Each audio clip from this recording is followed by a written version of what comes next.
Robert makes his last mortgage payment after 30 years. The house is finally his, free and clear. It's the finish line personal finance chases a lifetime. No bank, no payment, no one with a claim on it.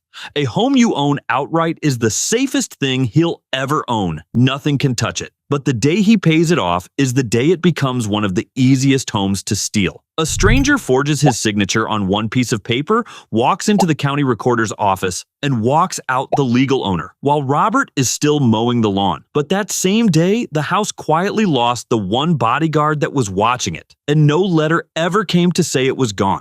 I'm Uncle Bill, and in this video, I'll show Robert and his wife, Linda, how the safest thing they ever did quietly makes their home the easiest one on the street to steal. I walk Robert through the invisible guard he never knew he had, and why the county just files the forged deed. By the end, you'll see what one forged signature costs, more than $143,000, and the free 5-minute move that puts you back on guard. Robert and Linda make their last mortgage payment after 30 years. Uncle Bill calls it the finish line personal finance chases for a lifetime. Robert figures it means one simple thing: no more monthly bill. It means more than that. The lender releases its lien, the legal claim it held on the house. Now the title is 100% theirs, nobody else with a stake. The one bill that could ever cost them the house is gone. Linda says what every family says at that table. So it's finally ours, free and clear, nothing can touch it now. But free and clear is doing something Robert can't see. The same moment it makes the house fully his, it quietly strips away a protection he never knew he had. On paper, it's the safest thing they'll ever own. Nothing left to foreclose. Uncle Bill lets them keep the win. They earned it. But he leaves one thread hanging. The day a house becomes fully yours is the day it quietly loses the one thing that was guarding it. And no letter ever comes to tell you it's gone. But that feeling of finally owning it outright, the thing you worked years for, is quietly hiding the exact weakness a thief is hunting for. Paying off a house is the one move people throw a party for. Robert's neighbor burned a copy of his mortgage on the backyard grill. Families frame the payoff letter and join the mortgage-free club. The goal of a lifetime finally reached. Personal finance treats it as pure, unquestioned safety. No debt against the house means no way to lose it. So the guard comes all the way down and Robert stops thinking about the house at all. It's paid off. It's done.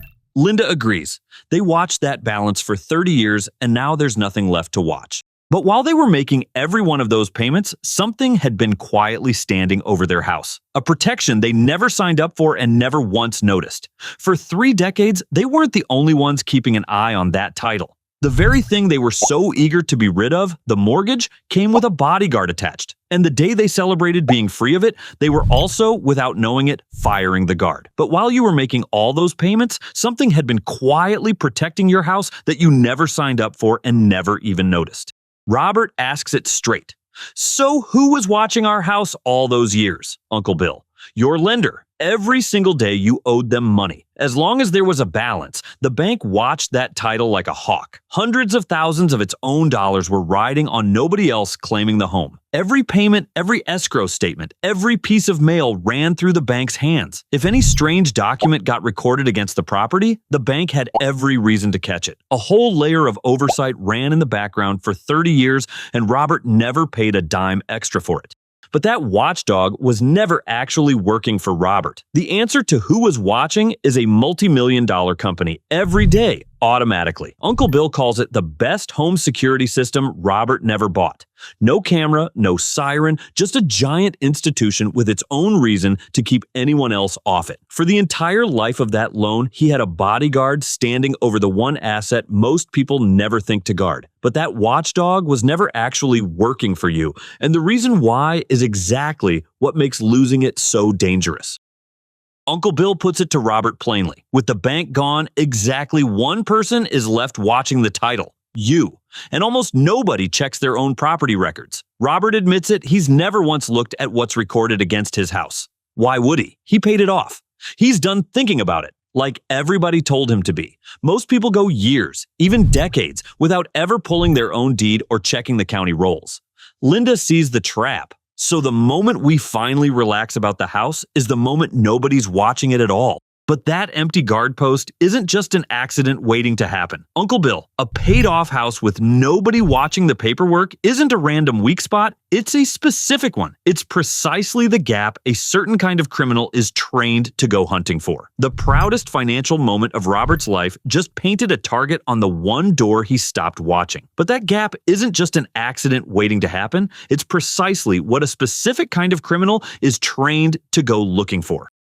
The instant that last payment clears, the lender releases the lien and its interest in the house ends completely. No more servicer, no more bank, no automatic red flag watching the county records. The entire layer of oversight that rode along with the mortgage for 30 years switches off in a single day. And it happens silently. No announcement, no warning letter, at the exact moment Robert feels the most secure he ever has. But surely, Robert figures, someone is still watching the title once the bank steps away. Uncle Bill, that one assumption, somebody must still be watching, is what leaves the door wide open. When the guard clocks out, nobody clocks in to replace him. There's no backup watchman the county assigns you. The security company just packed up and drove off, and nobody posted a sign saying the house is now unwatched. But surely someone is still watching your title after the bank steps away, and that one assumption is what leaves the door wide open. Linda asks the sharp one, if the bank was protecting us for free, why would they bother? Uncle Bill, they weren't protecting you. They were protecting their own money. The house was the collateral behind the loan, the thing the bank could take if Robert ever stopped paying. If a stranger had claimed the house out from under them, it was the bank's investment on the line. Not just Robert's home. So they watch the title the same way a pawn shop guards the watch you left on the counter. Robert gets it. They were watching their money. My house just happened to be their money. But whatever the reason, Robert got the benefit completely free for 30 years. A multi-million-dollar company stood guard over the one asset most families never think to guard themselves, and never sent a bill for it. Uncle Bill, you don't have to be the reason the guard is there to be protected by him. Which is exactly why losing him hurts so much. The day the loan hits zero, the bank's reason to care vanishes, and the guard walks off with it. But the day you finally pay that loan off, the bank's reason to care disappears. And so, in a single moment, does the guard. Robert assumes thieves hit houses at random. Uncle Bill, not these ones. They hunt a very precise list. Paid-off houses, vacant homes, rental properties, homes owned by elderly or absentee owners. Every one of them shares the same weakness. Nobody is watching the title in real time. No lender, often no one living there, sometimes an owner who doesn't check anything for years. Robert's stomach drops. The debt-free house he's proudest of sits right at the top of that list. But to a thief, the house Robert is proudest of isn't the fortress he thinks it is. It's the softest target on the block, precisely because no lender is left standing guard. Uncle Bill, the mortgaged house down the street, is actually safer than Robert's because it still has its bank watching. That's the collision the whole thing turns on. The safest feeling house is the easiest one to take. But knowing which house to target is only step one. The actual theft is far simpler. And far faster than it has any right to be. Uncle Bill names the weapon, a quit-claim deed. Robert's never heard of it. Most people haven't until it's used on them. It transfers whatever ownership you have to someone else, and it's the single easiest deed to forge. Why the easiest? Because it's the easiest to record. No title search, no guarantees, no proof the signature is real. A regular sale has lawyers, title companies, and checks all over it. A quit-claim deed has almost none of that. Linda can't believe it. So there's a form that just signs the house over and nobody checks if it's really us? But a forged quit-claim deed sitting on a thief's desk is still just a piece of paper. On its own, it's worthless. A fake signature on a form means nothing while it sits in a drawer. It only turns dangerous the moment they carry it into one specific place. The one office that turns that paper into the official truth about who owns your home. But a forged deed sitting on a thief's desk is still just paper, until they carry it into the one place that makes it official. Uncle Bill walks Robert through where it comes from, and none of it takes a genius. Phishing emails, the data breaches that leak millions of records at once. And something as old-fashioned as stealing mail straight out of the box. A single statement or tax notice can hand over your name, your address, and a signature to copy. Robert thinks his info is safe. Uncle Bill points at the mailbox by the road. It's an unlocked filing cabinet sitting out all day. Linda remembers the letter that said, "Your data may have been exposed," the one they shrugged off and threw away. But all that information, by itself, still can't move a house an inch. Uncle Bill, knowing who you are is a long way from owning your home. For that, the thief needs one more thing. One very specific document that turns a stolen identity into a stolen house. And it happens to be the single easiest document in the whole system to fake. But information alone doesn't move a house. For that, they need one very specific document. Robert braces for something high-tech. Uncle Bill, what a thief needs to start is almost insultingly small. Your full name, your date of birth, your property address, and sometimes a copy of your signature. That's the whole toolkit. No passwords, no bank login, just enough to pretend to be you on one piece of paper. Identity theft is almost always the first domino. Before anyone touches the house, they quietly assemble a paper version of you. Linda is stunned. That's it?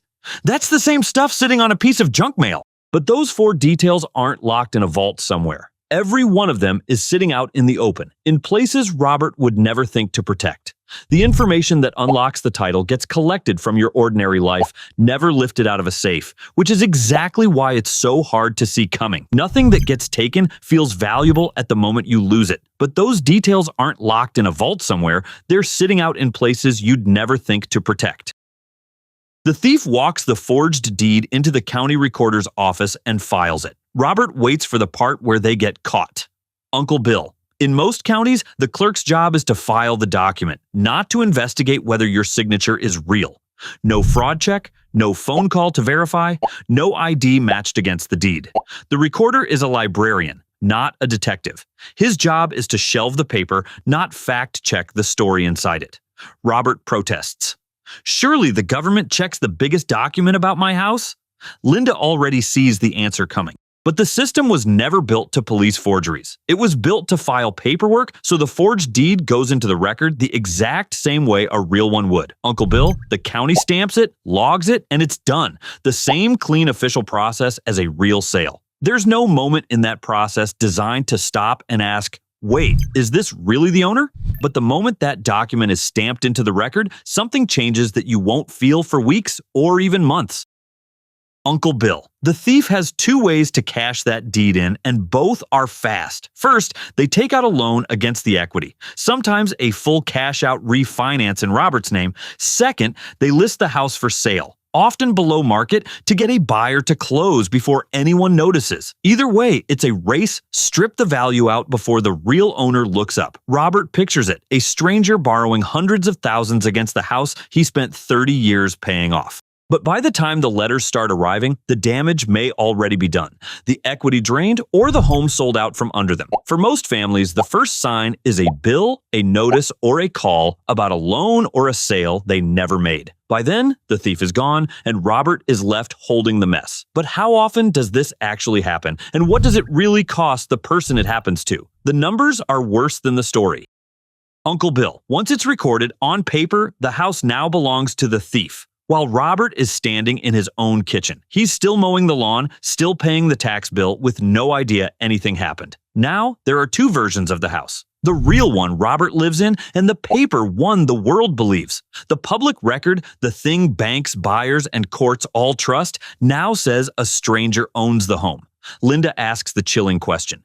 So if someone looked us up right now, we wouldn't even own our own house? But the thief doesn't sit on that stolen paper and admire it. The gap between the paper and Robert's real life is the whole window, and it won't stay open forever. The thief knows the clock is ticking before someone notices something's wrong, so they move fast because the paper only pays off if they cash it in before the real owner ever looks up. But they don't sit on that stolen paper for long because they know the clock is ticking on getting caught. Robert's first instinct, this has to be rare, some horror story. Uncle Bill. In April of 2025, the FBI put out a specific warning about it. The FBI's Boston office warned that quitclaim deed fraud is on the rise, the exact scheme they just walked through. This is real and it's growing. The FBI flagged it because they're watching the problem climb. By the FBI's own data, real estate fraud ran to roughly $350 million in reported losses across nearly 11,800 victims in a single recent year. Linda. And that's just the ones who reported it. Uncle Bill nods. Deed fraud especially is badly underreported. But most victims don't even discover it until months later, when the damage is already done. So the real number runs bigger than what gets counted. When the FBI names your exact scheme in a public warning, it stops being a scary story. It's a documented growing crime. Nearly 11,800 families in 1 year found out the paper said someone else owned their home. But a national number is easy to shrug off until you see what a single case does to one homeowner's bank account. Robert asks the real question. Okay, if it hit us, what would it actually take to fix? Once fraud and forgery hit your title, the title industry's own claims data puts the average cost, legal fees, lost equity, damages above $143,000. Just untangling it takes a special lawsuit, a quiet title action, to prove the house is yours again. Uncontested, that runs $1,500 to $5,000. Contested, it clears $10,000 and drags past a year. Linda does the gut math. Over a year of your life and your money just to prove you own the house you already paid off. But line that $143,000 up against what Robert spent 30 years doing. A single forged piece of paper can cost more than a decade of the mortgage payments he sacrificed years to eliminate. And the enigma finally closes. Paying off the house felt like maximum safety. And it's the exact move that removed the guard and opened the door to a $143,000 hole. The safety and the danger were always the same fact seen from two sides. No lien means no lender, and no lender means no guard.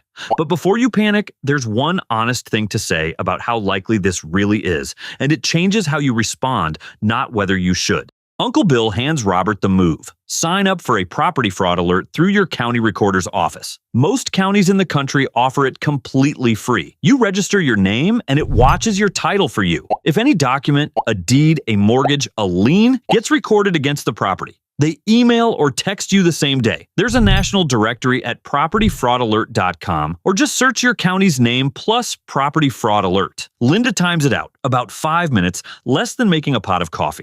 But that alert turns Robert into the exact watchdog the bank used to be, for free. Uncle Bill, it's a doorbell camera for your title. The second anything gets recorded, it pings your phone. The guard that walked off the day the house was paid off? This puts one back at the post, but an alert only tells you after something's recorded, so there are 2 more free layers worth stacking on top, and one move to make the instant anything looks wrong.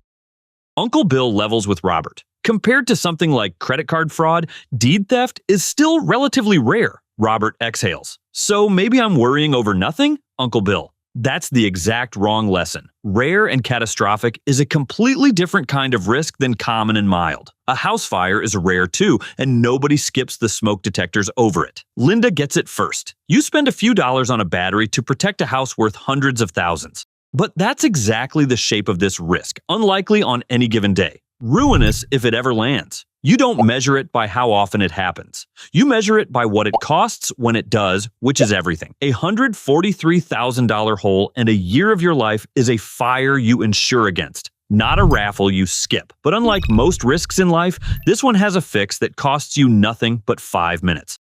First, actually read your property tax bill and any mail from the county assessor instead of tossing it. A change of ownership shows up there before it shows up almost anywhere else.